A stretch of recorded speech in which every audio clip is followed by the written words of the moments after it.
Nike, a brand synonymous with American sporting prowess, appears to be making a monumental strategic pivot.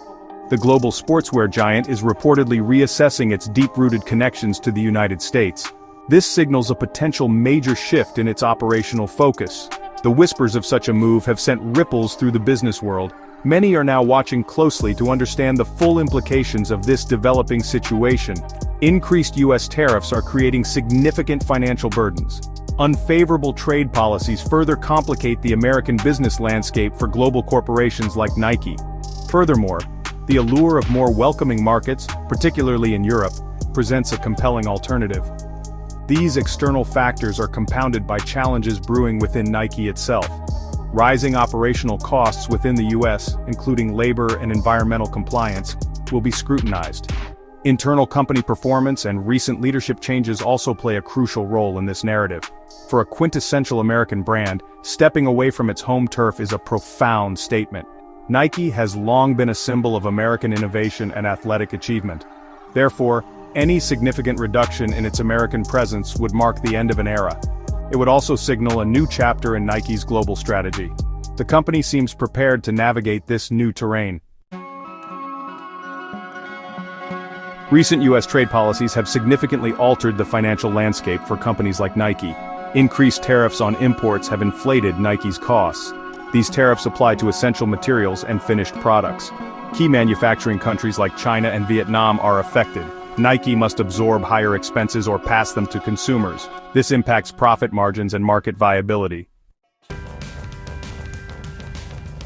In stark contrast to the challenging U.S. trade environment, Europe presents a far more attractive proposition for Nike. The European Union offers lower tariffs. It also boasts a network of beneficial trade agreements with numerous countries. These factors significantly reduce operational costs for multinational corporations. Nike can import materials and distribute finished products across the continent with greater ease and lower expense. This creates a more stable and predictable financial framework. Such conditions are highly conducive to business growth and long-term investment for a global brand. Nike's performance figures underscore Europe's growing importance. In 2024, the company reported a robust 15% increase in sales across its European markets. This strong growth sharply contrasted with a 5% decline in sales within the U.S. market during the same period. Recognizing this potential, Nike is actively expanding its operational footprint in Europe. The company is investing heavily in its distribution networks to enhance efficiency and reach. A significant step in this direction was announced in March 2025. Nike revealed a major partnership with a leading European logistics company.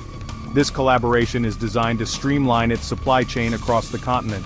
This strategic investment signals a clear commitment to the European market as a central pillar of its future. Another significant factor influencing Nike's strategic considerations is the escalating cost of labor within the United States. Over recent years, wages and associated employment costs in the U.S. have steadily increased. While beneficial for American workers, this trend makes domestic manufacturing significantly less competitive for global brands. Nike operates in a highly price-sensitive market. The company must constantly seek ways to manage its production costs effectively to maintain its competitive edge. The higher expense of American labor presents a considerable challenge to this objective. This economic reality has prompted Nike, like many other multinational corporations, to explore more cost-effective manufacturing solutions. Countries in Asia and more recently Eastern Europe offer substantially lower labor costs. This allows for the production of goods at a more competitive price point. Shifting production to these regions enables Nike to protect its profit margins. It also helps to keep its products affordable for a global consumer base. The disparity in labor costs between the U.S. and these alternative manufacturing locations is simply too large to ignore. The financial implications for Nike's bottom line are stark when comparing U.S. labor costs to those in other regions. Manufacturing apparel and footwear is a labor-intensive process. Even small differences in hourly wages can translate into substantial savings when scaled across millions of units. Nike must prioritize efficiency. Section 5. Navigating the Green Gauntlet, U.S. Environmental Regulations. The U.S. has implemented stringent environmental regulations, increasing operational costs for manufacturers like Nike. Compliance requires significant investment in new technologies and processes. These added expenses impact profitability, especially for large-scale operations. Nike invests in sustainable practices as part of its corporate social responsibility. These initiatives align well with European regulations and consumer preferences. Section 6. Internal tremors challenges within Nike's walls. Beyond external economic and regulatory pressures, Nike has also faced significant internal turmoil. These challenges have likely contributed to its strategic considerations, including a potential shift away from underperforming or costly markets. A particularly stark indicator of these troubles emerged on June 28, 2024. Nike's stock plummeted by a staggering 20%, falling to $75.37. This dramatic drop followed the company's announcement of an expected 10% sales decline for the first quarter. Nike also had to cut its full-year financial guidance, signaling deep-seated performance issues. The internal instability culminated in a major leadership change. On September 19, 2024, John Donahoe was ousted as chief executive officer. He was replaced by company veteran Elliott Hill, whose appointment became effective on October 14, 2024. Hill's arrival was initially well received by the market. Section 7. Innovation gaps and competitive pressures. The internal challenges at Nike extended beyond leadership and sales channel strategies. The company faced widespread criticism for a perceived lack of innovation in its product lines. Several new initiatives launched under previous leadership failed to gain traction with consumers. This innovation deficit was particularly concerning in a market driven by novelty and technological advancement. Compounding these issues, Nike had been undergoing a rigorous 3-year cost-cutting program. This program included the difficult decision to lay off approximately 1,500 employees, impacting morale and operational capacity. Simultaneously, the competitive landscape in the athletic footwear and apparel market has intensified dramatically. Nike has been losing market appeal to a host of agile and innovative competitors. Brands such as On and Hoka have made significant inroads, particularly in the popular and lucrative running category. Section 8. The Global Pulse, Consumer Sentiment and Technological Tides. Global consumer sentiment has also introduced new complexities for iconic American brands like Nike.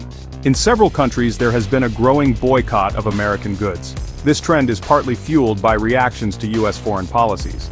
It is also a response to what some perceive as American cultural imperialism. Nike, as a globally recognized symbol of American culture and commerce, has unfortunately found itself caught in these crosscurrents. This has led to decreased sales and a more challenging brand perception in certain international regions, impacting its global revenue streams. This anti-American sentiment, however subtle or overt in different markets, adds another layer to Nike's strategic calculations. If the brand's American identity becomes a liability in key growth markets, the company might seek to project a more global or at least less US-centric image. Shifting operational focus or even corporate emphasis away from the USA could be one tactic to mitigate this negative sentiment. It allows the brand to align more closely with local or regional identities, potentially fostering greater acceptance and loyalty among a diverse international consumer base. Section 9. A strategic leap charting Nike's new global course. In summary, Nike's potential move to reduce its emphasis on the USA is not attributable to a single isolated cause. Instead, it appears to be a carefully considered response to a confluence of powerful forces. Escalating U.S. tariffs and unpredictable trade policies have significantly increased the cost of doing business. The comparative allure of the European market, with its lower tariffs and strong sales growth, offers a compelling alternative. These external economic factors are creating a strong pull away from a US-centric model for the global sportswear leader. Furthermore, rising US labor costs and stricter, more expensive environmental regulations add to the operational burden stateside. Internally, Nike has grappled with significant performance issues, including falling sales and stock volatility. These challenges necessitated leadership changes and a critical review of its previous strategies. The company has also faced criticism for a lack of recent innovation. It is simultaneously battling intensified competition from nimble rivals who are capturing market share in key segments, demanding a robust and decisive response. Global consumer sentiment, including politically motivated boycotts of American brands, presents another challenge for Nike's US identity in some markets. Conversely, technological advancements in supply chain management and automation have provided the tools for Nike to operate more effectively on a truly global scale.